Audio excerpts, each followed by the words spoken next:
and welcome back to another video on my channel. I hope everyone's having a fantastic day today. Today we are going to be talking about EA's finance report that was recently released. Now this report details the financial results for the fiscal year end, which ended on the 31st of March 2025. So according to this report, EA as a whole has managed to make $7.6 billion in net revenue, and although that doesn't only include The Sims, it includes all of the games released under EA. EA actually highlighted The Sims as being a key contributor to their net profit. In fact, they actually said that the Sims franchise is a game that continues to be a top earner for the company.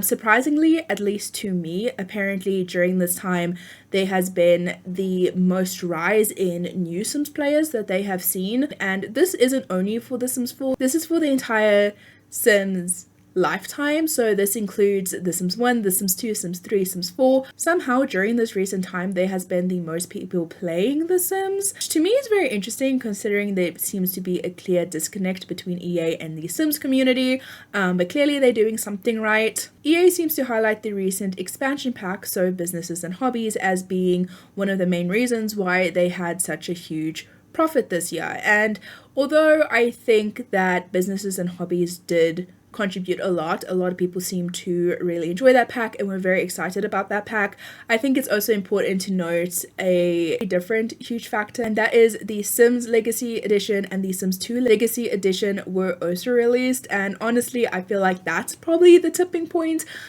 for the Sims franchise and why they made such a huge profit. I think a lot of people that kind of gave up on The Sims 4 came back to playing the franchise once they announced the re-releases of the older games, and even though the older games were released with a ton of bugs, what would we expect? It's EA, of course. We're pretty used to this. People were really excited to have access to the games again, and so they bought it anyways, and I think that plays a huge role in the financial report that EA has released. Also, another thing to talk about is that the Sims team has gone with a new strategy of just releasing a ton of kits. In particular, I'm talking about kits, releasing a ton of them in a row. Recently they released like 3 in a row. I have seen videos with all of them kind of clunked together because there was no time between any of the releases, so anyone wanting to cover the content kind of covered them all together. I'm even thinking of making a video covering the content, but because EA is releasing so many kits, so many smaller packs so quickly, people have more of a choice. If they don't like the first kit but they like the second kit, they're still going to pay money. Whereas if there was a bit of a time space, then maybe the kits wouldn't be included in the report. But I think that also really helped EA releasing all of these packs so quickly. Personally, I don't like when they do that, but as a marketing strategy, it seems to really work. Now, something else that I briefly want to touch on is that EA has also announced that they have cut more jobs. They have, I believe, cut another 200 jobs. I believe the total has kind of gone up to 300 by now. And I believe the news of the job cuts came before the financial report was released. So a lot of people were speculating that maybe EA isn't doing so well. Maybe the Sims franchise isn't doing so well. But clearly, according to this report, that's not the case at all. So what really confuses me, and what I've seen be confusing to other people, is that why are people losing their jobs if EA has the money to continue to hire them?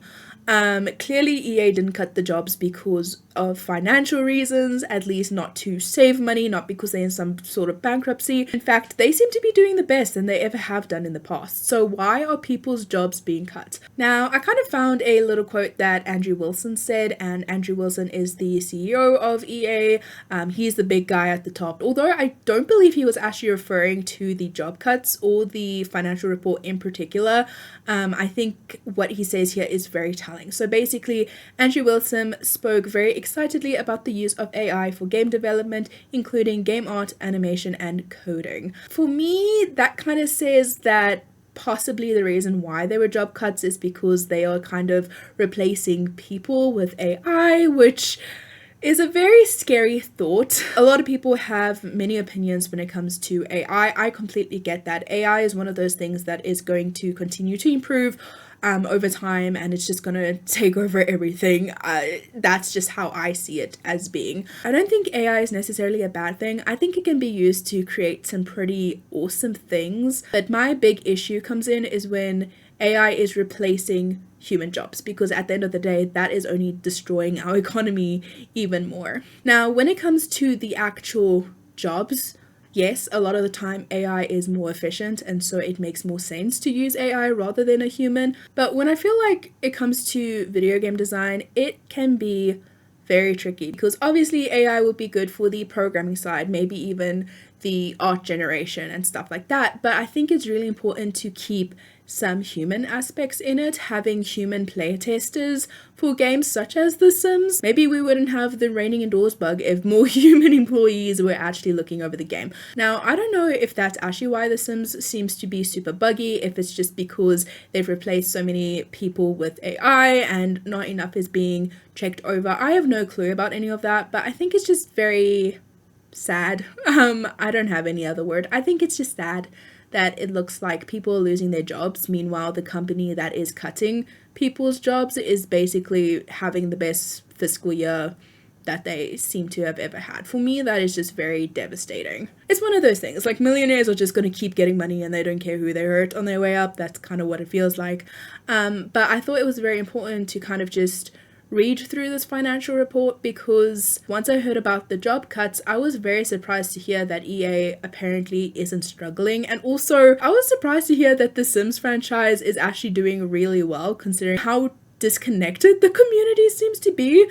It seems that their tactic of just throwing things in the community and ignoring the feedback seems to be working, so I'm afraid for the future. I'm pretty sure they're going to keep doing that, unfortunately. I think talking about these things is kind of important and just interesting, because clearly I've been getting the wrong idea of The Sims. I low-key thought that they would crash and burn, learn from their mistakes, and maybe make a good game, but it doesn't seem like that's going to be happening anytime soon. I'm actually quite curious what Inzoi's financial report would look like in comparison to The Sims 4, because Inzoi didn't come out that long ago.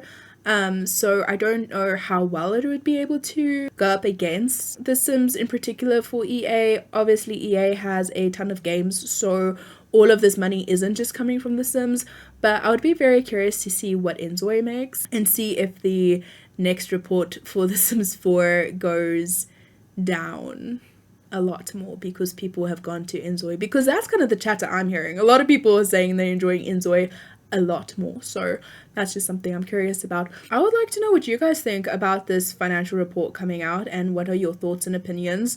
Honestly, I'm kind of sad that it seems to have gone so well for EA, and I know that makes me sound bitter, and I guess I am in a slight bit, but for me, I kind of hoped that if sales had gone down for The Sims, maybe they would take a different route and actually listen to the community. But I feel like now that they're doing so well, they're just going to keep doing what they're doing, and I think packs are going to keep getting lost, bugs are going to continue to go without being fixed. I'm pretty sure that corruption bug is still going. I'm pretty sure people's save files are still getting corrupted, and I'm pretty sure EA didn't release any statement apologizing after advertising a corrupted pack. So I'm very scared about the future of The Sims, because this feels like it's only encouraging them to keep doing what they're doing, and I don't think they're doing a good job. But hey, thank you guys so much for watching. I hope you guys enjoyed it. If you did, please make sure to hit that like button and subscribe so that you're notified every time I post a new video. Thank you guys so much for watching, and I will see you in the next one. Bye guys.